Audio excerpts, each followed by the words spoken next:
Presidente, senhor relator, senhores deputados, para que eu tenha compreensão, presidente, o relator fez a apresentação do deputado Flávio de um relatório prévio ainda sem manifestação de voto, é isso? Sem fazer o encaminhamento da manifestação. Eu quero respeitosamente me dirigir aos parlamentares do Conselho de Ética.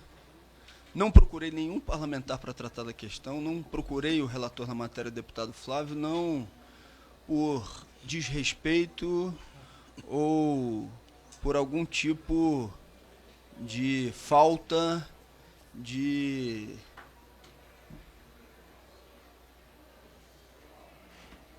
análise de que merecia uma conversa prévia relacionada ao relatório. Não foi isso. Foi realmente para que o relator, também por respeito aos demais parlamentares, tivessem a liberdade de proferir o relatório que considerasse mais adequado, né? E que os parlamentares também possam votar da forma que considerarem a mais adequada. Eu estou aqui na Câmara já há algum tempo e não posso pedir desculpas por aquilo que falei.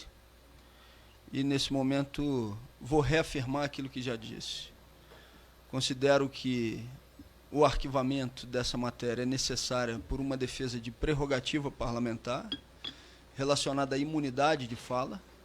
Imunidade essa que é uma garantia democrática, não para mim, pessoalmente, mas é uma garantia democrática para o conjunto dos parlamentares e das parlamentares para o exercício da sua atividade.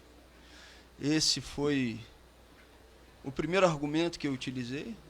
E o segundo argumento utilizado por mim do ponto de vista jurídico foi a exceção da verdade. Quem fala a verdade não merece castigo, não merece condenação. O que eu já disse, eu reafirmo. O então juiz Sérgio Moro, e fiz uma analogia com o jogo de futebol, se comportou como um juiz ladrão. Alguém que utilizou das prerrogativas de juiz para ferir a democracia brasileira, para depois receber uma recompensa como ministro da Justiça. Os diálogos que foram explicitados pelo Intercept Brasil demonstram que ele não agiu como um juiz imparcial. Foi o contrário disso. Foi um juiz parcial que estabeleceu um conluio e uma fraude com os acusadores para um roteiro pré-estabelecido. E por esse motivo, feriu sim a democracia brasileira, tirando das eleições aquele que estava em primeiro lugar e facilitando a vida do então candidato a presidente da República, Jair Bolsonaro. É um escândalo que depois disso tudo ele tem aceitado assumir o Ministério da Justiça como uma recompensa do trabalho que teria sido feito no período da campanha eleitoral. Mais grave ainda é que antes do resultado eleitoral, consultas tenham sido feitas a Sérgio Moro se aceitaria participar do governo de Jair Bolsonaro. Os senhores podem concordar ou discordar da tese que eu aqui apresento, mas a história é essa, eu não tenho dúvida, não vai absolver Sérgio Moro daquilo que ele fez e daquilo que ele está fazendo com a democracia brasileira quando se comportou como um juiz ladrão. Falo respeitosamente ao relator, deputado Flávio Nogueira, ao presidente, deputado Juscelino, aos demais parlamentares do Conselho de Ética, independentemente do resultado que venha hoje aqui na deliberação do Conselho. É claro que eu espero que a proposta do PSL de cassação do mandato parlamentar, ela não prossiga. Mas se ela viesse a prosseguir, e se viesse a ser aprovada a minha cassação no Conselho de Ética da Câmara dos Deputados, eu continuaria sendo um militante. Eu não nasci amarrado a mandato, a vida não se resume a festivais. defendo o mandato parlamentar porque acho que é fundamental o estabelecimento de uma prerrogativa democrática. Mas se viesse aprovado, que, repito, falo isso respeitosamente, sem afrontar nem o relator, nem os demais parlamentares, mas falo como dever de consciência. Se viesse a ser aprovado qualquer cassação do mandato, mais uma vez estaria sendo ferida a democracia. E eu continuarei sendo um militante. E Moro vai continuar sendo um juiz ladrão. A história não vai modificar esses fatos.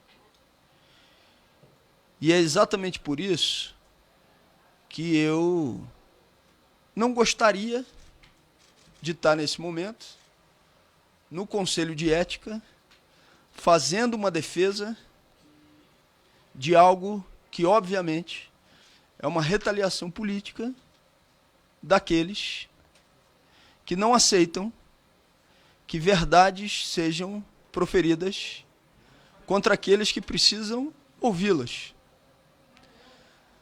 O papel que joga Sérgio Moro não é dito só por mim. Se eu abrir o Google aqui agora, eu vou ter dezenas de manifestações, por exemplo, de Ciro Gomes, dizendo que Moro agiu a partir de uma lógica corrupta. E posso pegar várias outras autoridades da República fazendo o mesmo questionamento. E faço esse debate público exatamente por entender que é a minha obrigação militante. Sérgio Moro dispõe na sociedade brasileira ainda, em boa parte da sociedade, de uma popularidade com alguns segmentos. Aparentemente tem mais popularidade até do que o presidente da República. Vive uma articulação onde o presidente da República sustenta Sérgio Moro e Sérgio Moro dá sustentação ao presidente da República, num processo de blindagem nunca antes visto na história da República, onde procura utilizar o Ministério da Justiça para perseguir adversários e blindar aliados. Os senhores não precisam concordar com o que eu estou dizendo.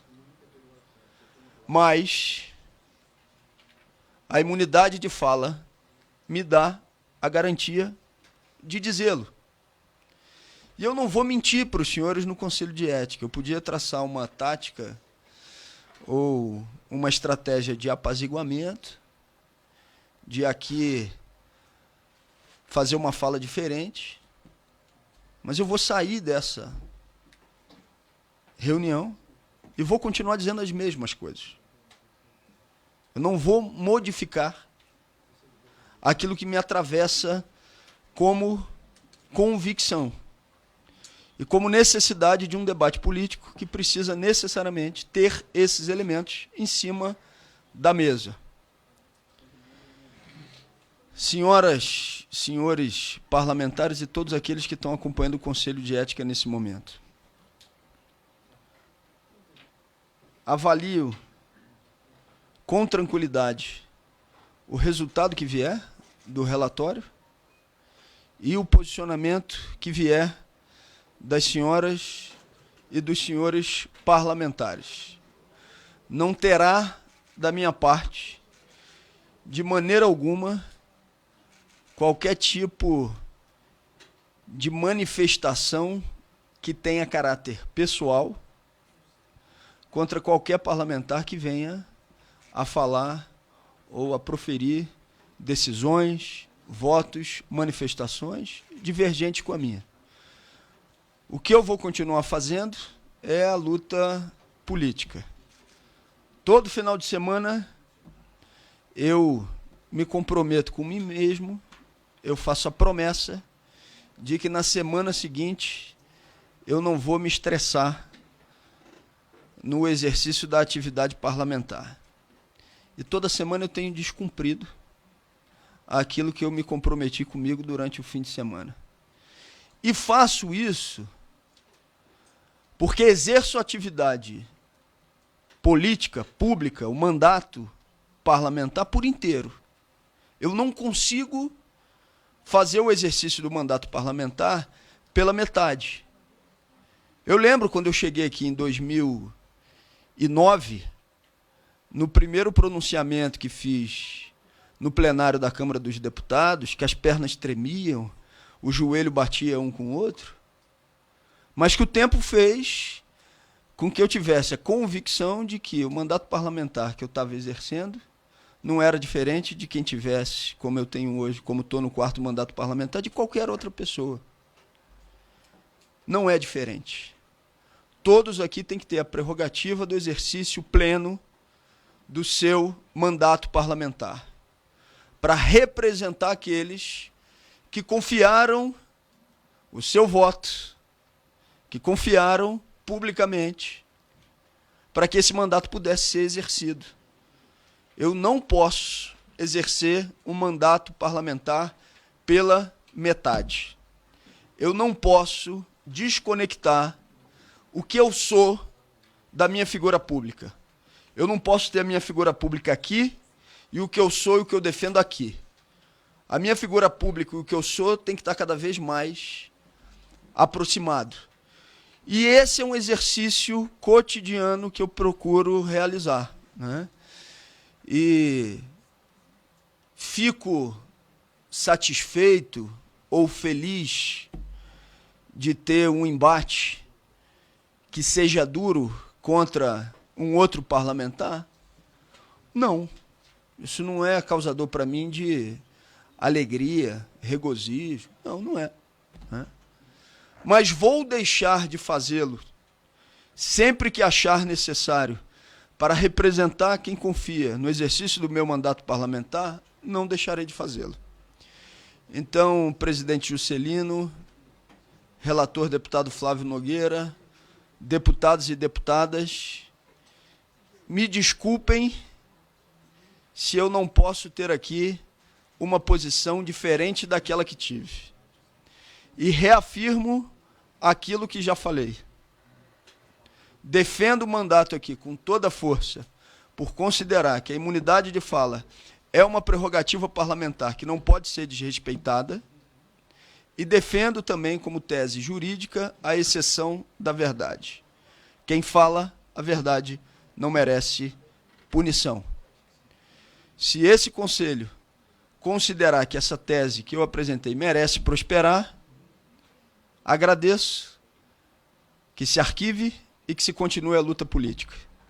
Se esse Conselho considerar que a tese que nós apresentamos na defesa prévia não merece prosperar, que continuemos, que sejam as provas produzidas. Faço questão, inclusive, de fazer a indicação das 8 testemunhas a que tenho direito no Conselho de Ética para comprovação da tese da exceção da verdade, com todos os meios de prova possíveis e disponíveis. Agradeço a atenção das senhoras e dos senhores e acatarei o resultado apresentado pelo relator. Muito obrigado.